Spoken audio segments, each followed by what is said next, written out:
Welcome to chapter 18, A Surprising Visitor. The children's mother was astonished to see Moonface and Saucepan arriving at the cottage with the children. "Mother, can they stay the night?" said Jo. "They've been so good to us in lots of ways, and they don't want to go back to the tree tonight because somebody is waiting there to scold them." "Dear me," said Mother, even more surprised. "Well, yes, they can stay. You and Rick must sleep downstairs on the sofa.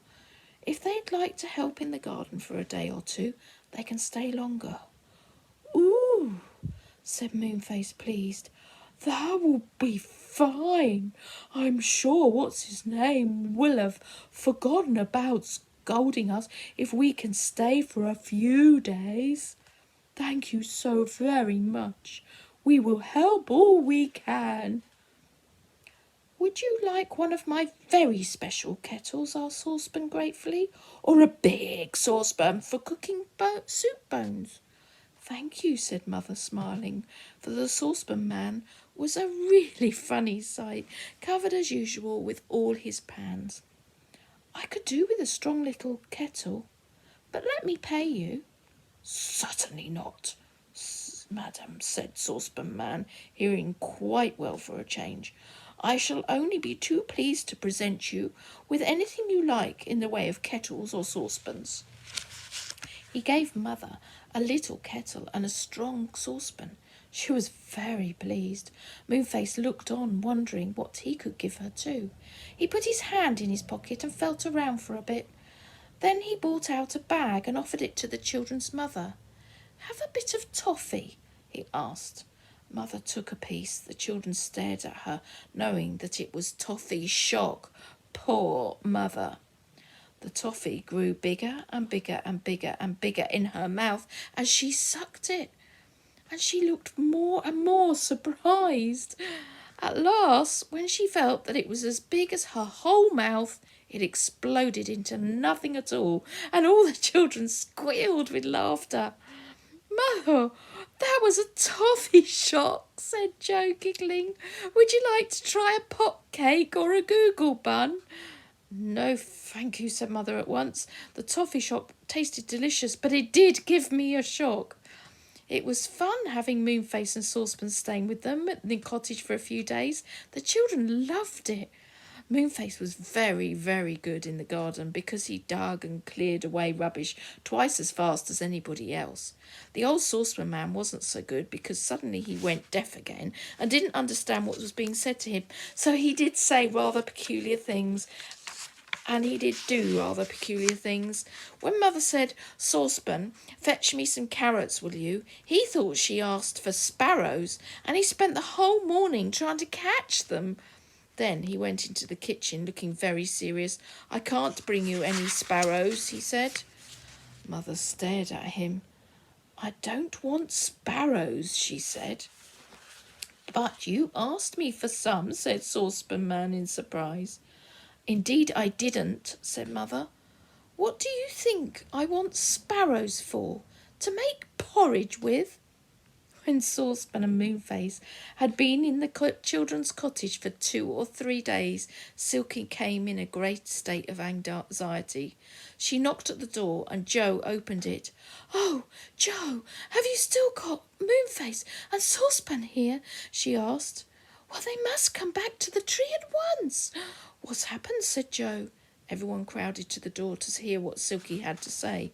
"Well, you know the old woman who lives in the shoe, don't you?" said Silky.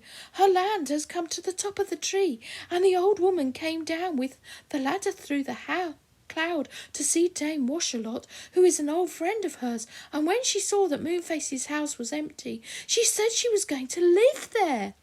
She said she tried looking after a pack of naughty children." "Oh, no," said Moonface, looking very depressed. "I don't like that old woman. She gives her children soup without any bread, and she punishes them and sends them to bed when they're only a little bit naughty. Couldn't you tell her that the tree is mine and I'm coming back to it?" I did tell her that, silly, said Silky. But do you think she took any notice of me? Not a bit. She just said a horrid kind of voice, little girls should be seen and not heard. And she went out into the house, into your house, Moonface, and began to shake all the rubs. Well, said Moonface, his temper rising, well, to think of somebody shaking my rugs! I hope she falls down the slippery slip. She won't, said Silky. She's peered down it and said, ha, a coal hole, I suppose. How stupid. I shall have to have a board made and nail that up. Well, I never, cried Moonface, his big, round face getting redder and redder. Nailing my lovely slippery slip. Just wait till I tell her a few things. I'm going this very minute. I'll come with you, said Saucepan. Are you coming too, children? Mother, Saucepan and Moonface have got to go back home, called Joe. Can we go with them for a while? We won't be long. Very well, said Mother. Moonface and Saucepan went to say goodbye to her and thank her for having them, and they and the 4 children and Silky sped off to the enchanted wood. I'll tell that old woman a few things, cried Moonface. I'll teach her to shake my rugs. Does she think she's going to live in my dear little round house? Where does she think I'm going to live? In her shoe, I suppose. The children couldn't help feeling rather excited as they ran to the tree. They climbed it quickly and at last came to Moonface's door. It was shut. Moonface banged on it loudly and the door shook. The door flew open and a cross-faced woman glared out.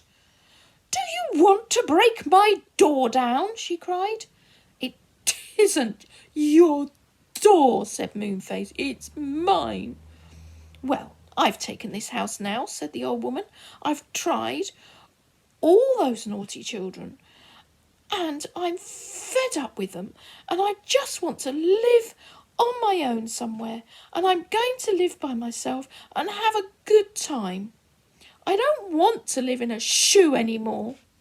Dame Washalot is an old friend of mine, and she and I will have lots of chats about old times. She slammed the door in their faces.